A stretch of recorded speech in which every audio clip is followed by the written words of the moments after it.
I'm here with Kevin from the Hot Rod and Custom Garage, and it's almost car season. That's right, the birds are chirping, the weather's getting warmer. I'm excited for car show season, and I know you are all excited to get your cars out. But that is why today we're going to talk about car safety, because there's certain things when you're driving a classic that is just good to have. So one of the things is a lot of people are going to be out driving their cars. They're going to be out, Yeah. Spring's going to hit, they can't wait to get in their cars, they're going to have a lot of fun. Where are they going? Well, there are shows all over. There's the Power Tour, the Concours events have already started, like in Scottsdale. So, I mean, we are getting out and getting ready. Let's not forget Caffeine and Chrome. Of course, our Caffeine and Chrome events at the end of every month. So what do you think, as a classic car owner, muscle car, street rod, whatever, what do you think the #1 fear that they have when they're driving their car? What's the #1 thing that could scare them? That you're going to break down on the side of the road. Breakdowns, but what's really the worst absolute thing can happen to a car? That your car catches on fire. Catches on fire. I got that covered right here. Really? You're going to ride around with that? Well, I need a fire extinguisher, right? I mean, it shouldn't be.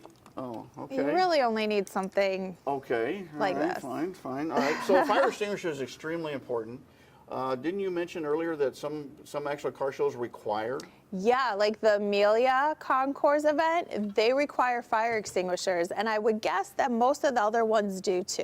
Okay. So again, a good fire extinguisher is always important in your car. It doesn't have to be bolted in the car. It can be underneath the seat. Don't put it in a spot that you can't get to, though, because if something were to happen, heaven forbid you have an accident, and there's a fire, if you want that fire extinguisher where you can get to it, so that's extremely important. They so have some really good mounted devices now where it goes right under the driver's seat and you just up and at them, because when I was younger, my mom mounted it in the trunk of our car, and it came out of the mount, and when I stopped at the stoplight, it set the fire extinguisher off, and that was that was a hot mess. Yes, that was a hot mess. So what else are we going to talk about today? So we are going to talk about a basic toolkit that you need to have. I got that right here.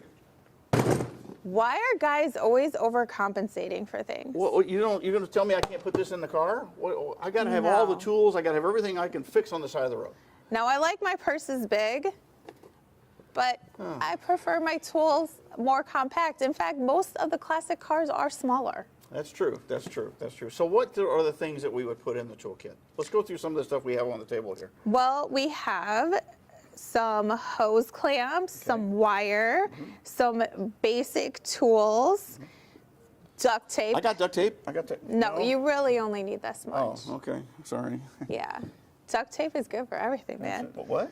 It is. It's perfect. Okay. My favorite things to have? No. No. Oh, okay. There's a great invention with these, and they actually, like, you know. Oh, okay. Yeah, Cool. Okay. Yeah. All right. What else? Flashlight. We got right here. No. What are you going duck hunting? No, but okay. All right. Fine. All right. And fuses. But you need to really make sure what fuses go in your car, because my car takes these kinds. Okay. And some classic cars still take the glass fuses, but we talked about electrical problems. Is that kind of the #1 thing that classic cars sometimes have problems with? Well, there's enough videos on TikTok and YouTube to show you that is quite the problem. And the other side of it is a lot of times these cars sit for a while. That's true. Maybe they don't use a battery tender. Maybe they don't have a way of charging the battery while the car's in the garage. So they have to jump the car for the first time, right? Right. So what do they use? You have a jump box. Oh, got it right here. Look. Really? Oh, okay. Sorry. Yeah, it's okay. So what are the dangers of using a jump box? What's the #1 problem with using either these or even these? What kind of problems can that create? Well, sometimes if you're not quite sure how to use it and you're not familiar with it, you could actually jump it way too much. Right. And fry something out. Okay. And we have what's called maxi fuses. Now, maxi fuses are a lot like the circuit breakers in your house. And, you know, as some people plug a lot of things in, it trips the circuit breaker. It's kind of a warning, hey, don't do that. Yeah. The maxi fuses in these cars are designed to protect the electrical components in the car. Jump box like this, even a small jump box like this, if it's hooked up incorrectly, will go right through the maxi fuse and can damage it. So it's always a good idea to have an extra maxi fuse or the main fuse of the car with you, because unfortunately when this stuff happens, it's usually at night, parts stores are closed and things like that. So let's talk about some of the other stuff. We talked about the jump box. What are some of the other things that we need? So gloves. Always important. Yeah, you know, protect your nails, I right? just got a manicure the other day. Okay, that's why you need gloves. And Electrical connectors are always good. those are good. And most importantly, Coat hanger? I got that right here. Look at that. I got a coat hanger right. These are great if you have, because things come loose on the, well, things come loose on the car. And having a coat hanger or even the wire cut that goes into the toolbox is a really good idea, because things that do come loose sometimes are exhaust systems and stuff like that. Clamps come loose. All of a sudden you're dragging the exhaust. You can wire it back up. Wire ties won't work because they'll melt. So having a little piece of wire or something that you can use to put it back together to get you home. That's the whole point. yeah. So what else are we going to talk about today? What else are things we got over here? Well, you know what? It's sometimes you have a tire problem. That's true. And sometimes your car doesn't have a spare tire. That's true. And or there's room for one. Right. A lot of these classic cars don't. And some of them have spares. A lot of them don't.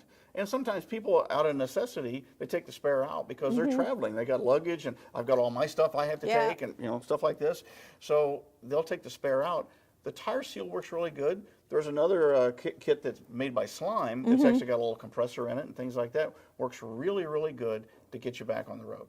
Yep. What else? Well, I know this from personal experience because my windshield wipers just broke and it's been a little rainy. So it is good to have this to spray on your glass. Yep, yep. And if it's a really small car, you can actually put that in a smaller bottle. Always use the microfiber cloths though. And here's a little trade secret on microfiber cloths. A lot of people buy them and they clean their cars, they clean the windows and things like that, and then they wash them for the first time. And then they go back out to their car and they've got the paint all streaked up and they're going, what have I done wrong? Yeah. What do you think they might have done in the wash cycle, or actually the dryer, that would have messed up the microfiber cloth? The fabric softener? Yes, fabric softener. You never use fabric softener with microfiber cloths because it will leave a film. So we've got all this stuff here. What else do we want to talk about today? The most important, the car shoes, the tires. The tires, that's right, that's tires. Now, tires, don't they last forever? I mean, don't they, I mean, they're black and round and they look great. Don't they last forever? No. No, so. You can run over things, get things stuck in them. Okay. The tread can wear down. Okay. They can just be older tires that the rubber's not great and they break apart, or it could have been the way they were stored. But I've got a tire over here that I took off a customer's car, and the thing is, the tire looks like a brand new tire. Right. Why can't I use it on a car? What's wrong with this tire? What's the one thing that tells me how old the tire is? It's called a, I'm not sure. what's DOT stand for? Department of Transportation, and they Yeah. have a lot of rules. Yes, they do have a lot of rules. And one of the things that they insist on, and the DOT requires that all tire manufacturers put the date of manufacture on the tire. It's called a DOT code. Okay. And all tires have a small code on them that indicates how old the tire is. Now, with classic cars, a lot of times people just don't even think about tires. They go out and go, oh, it's got plenty of tread, it looks great. Yeah. But if the tire is over 10 years old in the industry, it's a good idea to go ahead and consider changing them. Believe it or not, these tires look brand new. They have great tread. There's nothing wrong with them, but they're 20 years old. And when you're getting into a car and you're driving things, like you said, the power tour and things of that nature, you're going down the highway, the last thing you want is a blowout, and these things will do that. So having a good set of tires and having them within 10 years is always a good idea. Whoa, that is definitely something to look for. So, you think we're ready? I think we're ready. You don't think we need all this stuff? No. Oh, Who okay. needs all that? So the most important thing is when you're going this summer, when you're getting your classic car out, things of that nature. The last thing we didn't talk about earlier was roadside service. Yes. Now, I know that the insurance companies that we recommend, Grundy and Haggerty, both have roadside assistance. That's extremely important because the roadside person is going to have jack, tools, things of that nature that you may not have room for in your classic car. So even though you may have roadside service on your nice new car, always put roadside on your classic car. That is the best advice, because It never fails that your car is going to break down in the most inopportune place at the most inopportune time. Yep, very good. Well, hopefully everybody has a great car show season. Remember, if you have any questions, don't forget to call Gateway Classic Cars, our Hot Rod and Custom Garage. We'd love to see you at Caffeine and Chrome. Exactly, which is coming up the last Saturday of the month. And thank you for joining us at Gateway Classic Cars, where dreams are driven.